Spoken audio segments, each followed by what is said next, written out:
Knowing that this project would involve a lot of sanding, I made a little dust tent out of 1-inch PVC pipe and plastic sheeting.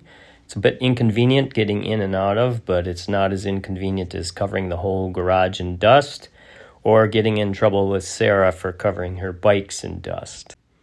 I thought my first priority should be to re-glue the seam, as I wanted to reestablish the hull shape prior to doing any further repairs. As I understand it, in the factory, the two hull halves are glued together with strong glue, and then the seam is sealed with a dry 1/2-inch fiberglass tape embedded in a thick bead of gel coat.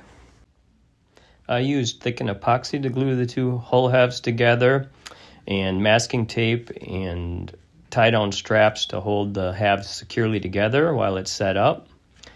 It was amazing how stiff the hull became with just gluing, but I went ahead and added 1-inch wide epoxy wetted fiberglass tape to the length of the seam on the outside, resulting in a very strong seam. I knew the damage was severe enough at the crush zone that I'd have to do some work from the inside of the hull.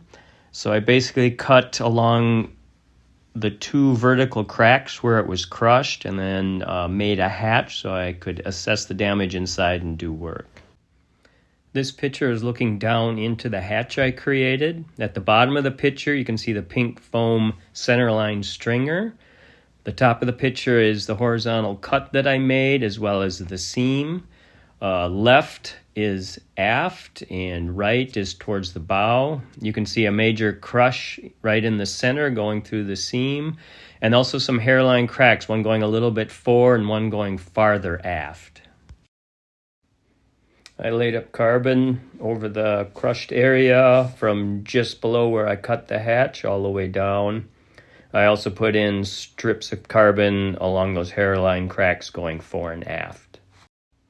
This is the repair looking aft with carbon on the hairline crack. What probably isn't obvious is that I also glassed the seam from the inside as far as I can reach. This is probably overkill and not necessary, but it'll make it bomb-proof. This is the same looking forward, carbon on the hairline crack and the glassed seam as far as I could reach. The other thing I found was that the top deck separated a little bit from the stringer in the area of the crush damage. I used a syringe and needle to kind of inject some epoxy into the narrow areas, and then I schmoed some thickened epoxy into the wider areas. So once I completed the work in that area, I had to close up the hatch I created. I used the hull as a mold in an area that matched the curve exactly of the piece I cut out. I laid down some plastic wrap and then wetted out some carbon. I then put a little thickened epoxy on the back of the piece I cut out and squished it down onto the carbon. I used a little duct tape to fashion a handle that I could use to maneuver it. I then added some peel ply to where the lip edges would be of the piece that I made.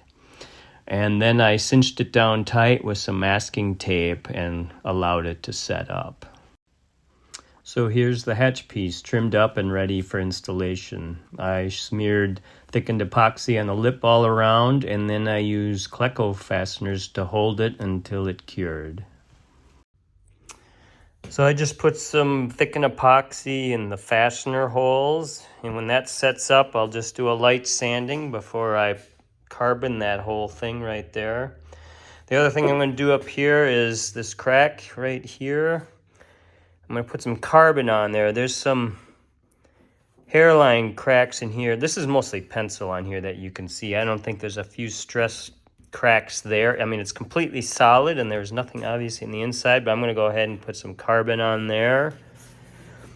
And then down here near where the crush, there is a hairline fracture going up a little bit. I carboned it on the back side.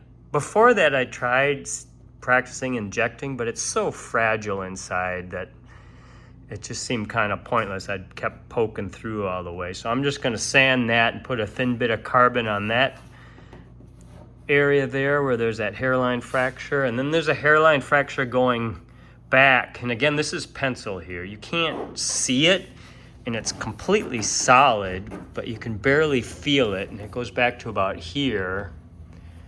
And again, I carbon that underneath up to about here, probably on the inside, and I think I'm just gonna sand that and put a narrow bit of carbon on there just to be sure. I mean, it's solid, but there's a crack there. I don't want to chance any water intrusion, especially when you live in the Northland. You get water and then it freezes. That's not a good thing. And then there is a crack here. I mean, again, it's solid, but there was a crack there, so I'm going to put some carbon there. And there was, again, a little tiny hairline fracture here. I mean, you can barely see it. This is, again, pencil where I marked it, so I know where it was, and so I'll put some carbon on there.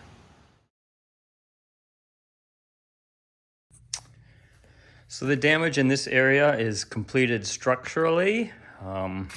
There's like no flex in the seam anywhere, especially here where it's double inside and out. As you can see, it's pretty much a tank, and the seam is rock solid all the way back.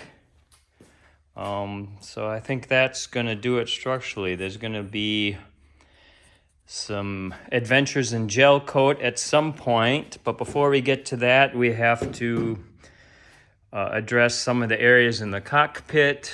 There's a rear starboard side compression damage behind the cockpit, crack at the stern, and then address the loose rudder tube lines. I want to assess, make sure there's no cracking in them. Maybe I'll fill them with water and see if anything leaks out of them.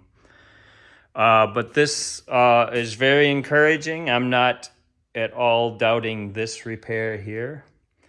So I think we're off to a good start.